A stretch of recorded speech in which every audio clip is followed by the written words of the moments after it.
पहले होता था हाई प्रोफाइल अटैक, यानी आपने इस्माइल हानिया को टारगेट कर लिया, इंडिविजुअल एक्टिविटी कर दी, आपने कासिम सुलेमानी को टारगेट कर लिया, ये इंडिविजुअल अटैक था।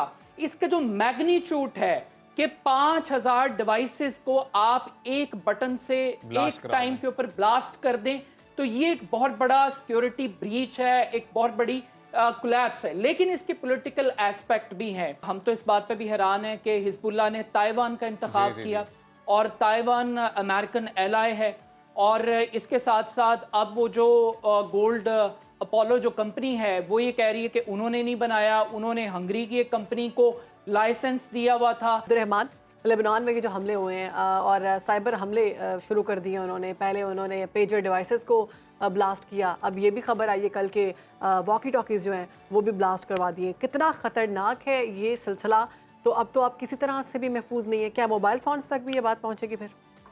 बिस्मिल्लाहिर्रहमानिर्रहीम, बिल्कुल आपने ठीक कहा कि ये पूरी दुनिया के लिए और सिक्योरिटी पैराडाइम के लिए एक बहुत ही तशवीशनाक बात है कि टेक्नोलॉजी को वेपन के तौर पर इस्तेमाल किया जा रहा है जी। और जो कम्युनिकेशन सिस्टम है, चाहे वो मोबाइल फ़ोन है, इंटरनेट है, अब जो पेजर है वो उसको इस्तेमाल करने की बुनियादी वजह यही थी कि वो महफूज तस्वुर किया जाता था, उसको ट्रैक करना आसान नहीं था, उसकी सर्विलेंस इतनी आसान नहीं थी। आपको अभी हमारे जो डिजिटल एक्सपर्ट हैं वो बाकायदा तौर पे आपको उसके सिक्योरिटी फीचर्स के हवाले से भी बता सकते हैं। मगर अहम बात यह है कि 13 फरवरी को हिजबुल्लाह के सरबरा हसन नसरुल्लाह ने एक तकरीर की और उस तकरीर के अंदर उन्होंने बाकायदा तौर पर यह कहा कि आप अपने मोबाइल फ़ोन तोड़ दें, फेंक दें, संदूक में बंद कर दें, ये इस्राएली जासूसों से ज्यादा खतरनाक है। और उसके बाद फिर ये पेजर्स दिए गए और जिस तरीके से ये दिए गए फिर उसके ऊपर बहुत सारी साजिशी थेरीज बाकायदा तौर पर है कि क्या उसमें बारूदी मवाद था, क्या उसको सप्लाई चेन को हमला किया गया, साइबर अटैक के तौर पे इसको कंसिडर किया जाए। मगर इम्पॉर्टेंट बात यह है कि आज के इस जदीद दौर में कोई भी इलेक्ट्रॉनिक डिवाइस टेक्नोलॉजी अब वो सेफ नहीं है और वो ह्यूमन लाइफ के लिए थ्रेट है। लेकिन इससे इंपॉर्टेंट बात यह है कि आखिर ये अटैक क्यों हुआ। बुनियादी तौर पर जंग का मैदान तब्दील हो रहा है। अब्दुर्रहमान, अभी ये क्या हम इसे भी डिजिटल दहशतगर्दी कह सकते हैं, ये जो भी मामलात हो रहे हैं, और अब वॉर डायनामिक्स क्या देख रहे हैं अब आप? जी बिल्कुल, आप इससे एक नई फॉर्म कह सकते हैं डिजिटल टेररिज्म की, और उसका जो जॉनरा और जो उसका एंगल है वो बहुत ज़रा फैल रहा है। लेकिन बड़ी इंपॉर्टेंट बात अभी हो रही थी मोबाइल फ़ोन के इस्तेमाल की। अगर आप इसराइल की तारीख देखें, मुसाद की तारीख देखें, तो आपको पता लगेगा कि हाईटेक बॉम्ब्स का जो इस्तेमाल है उसकी तारीख मुसाद की भरी हुई है।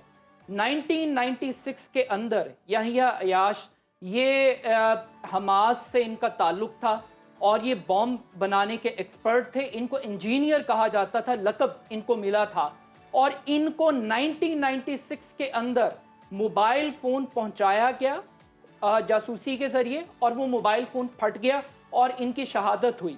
इसी तरीके से आप लेटेस्ट देख लीजिए, मोहसिन फ़खरेज़ादा, टेक्नोलॉजी का इस्तेमाल किया, उनकी गाड़ी में जो मशीन गन थी वो रिमोट कंट्रोल से चली और उनकी शहादत होगी। उसके बाद आप आगे बढ़ते जाइए, 1972 के अंदर एक महमूद साहब थे, उनके घर के अंदर टेलीफोन के अंदर बॉम्ब नस्ब किया गया और उनको टेलीफोन कॉल आई और वो ब्लास्ट कर गया। तो आपको बेशुमार इस तरह के वाकयात मिलेंगे, लेकिन इस वाकये के अंदर एक चीज नहीं है। पहले होता था हाई प्रोफाइल अटैक, यानी आपने इस्माइल हानिया को टारगेट कर लिया, इंडिविजुअल एक्टिविटी कर दी, आपने कासिम सुलेमानी को टारगेट कर लिया, ये इंडिविजुअल अटैक था। इसका जो मैग्नीट्यूड है कि 5000 डिवाइसेस को आप एक बटन से एक टाइम के ऊपर ब्लास्ट कर दें, तो ये एक बहुत बड़ा सिक्योरिटी ब्रीच है, एक बहुत बड़ी कोलैप्स है। लेकिन इसके पॉलिटिकल एस्पेक्ट भी हैं। आप वॉर के पैराडाइम की बात कर रहे थे, वॉर की जो ग्राउंड फील्ड है वो तब्दील हो रही है। पहले ये लड़ाई लड़ी जा रही थी गजा के अंदर, फलस्तीन के अंदर, और अब ये लड़ाई ट्रांसफर होने जा रही है लिबनान के अंदर। और इस्राएली वजीर दिफा बाकायदा तौर पे ये ऐलान कर रहे हैं कि वो अब लिबनान को टारगेट करेंगे और तमाम तर फोर्सेस शमाल की तरफ जाएंगी।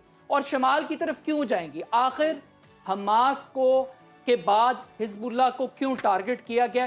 اس کی سب سے بڑی اور بنیادی وجہ یہ ہے کہ پچھلے 11 ماہ کے دوران حزب اللہ کی جو میزائل ہیں اور جو ڈرونز ہیں ان کی وجہ سے 60,000 اسرائیلی آباد کاروں کو نقل مکانی کرنی پڑی ہے شمالی بارڈر کے ایریے سے، اور یہ بھی ٹارگٹ سیٹ کر لیا ہے کہ ان 60,000 لوگوں کو ریسکیو کرنا ہے۔ عبدالرحمن آپ کا پوائنٹ آ گیا ہے۔ اچھا عبدالرحمن، ابھی آپ کو لگتا ہے کہ اب یہ ڈسکشن ہوگی، اب یہ بحث ہوگی کہ سیفر ٹیکنالوجی کیا ہے، کہ اب امریکن ٹیکنالوجی بائی کریں یا چائنا کی ٹیکنالوجی بائی کریں؟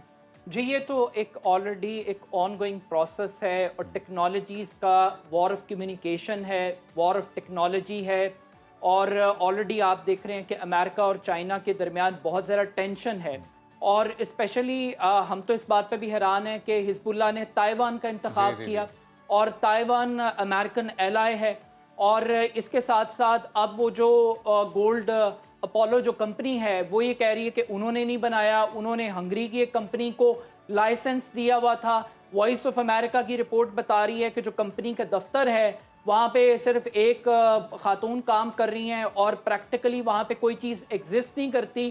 تو یہ بہت سارے ایسے سوالات ہیں کہ آپ نے ٹیکنالوجی کو کیسے خریدنا ہے، کس سے خریدنا ہے، کس طریقے سے اپنے آپ کو ٹرانسفارم کرنا ہے، کیونکہ یہ تو بھی ٹریلر چلا ہے، اور اس کا ایک اور بھی پولیٹیکل اینگل ہے جو ہمیں نہیں۔ ہمارے پاس وقت بہت کم ہے، کامنٹ جو ہے نا آپ کر دیجئے کہ اس ساری سچویشن میں اب کیا کرنا چاہیے۔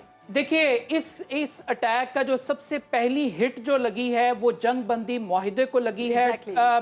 وزیر خارجہ امریکہ کے وہ 10واں دورہ کر رہے ہیں مصر کا، تو یہ اسرائیل اس وقت امن معاہدہ نہیں چاہتا۔ دوسری چیز کہ سعودی عرب جس کے بارے میں کلیم کیا جا رہا تھا کہ نئے امریکی صدر سے پہلے وہ اسرائیل کو تسلیم کر لے گا، اس کا پہلا رزلٹ یہ آیا ہے کہ سعودی عرب بھی مجبور ہے کہ اس وقت تک بات نہیں ہوگی جب تک کہ نئی فلسطینی ریاست کا قیام عمل میں نہیں آتا۔ عبدالرحمن، وقت ختم ہو گیا۔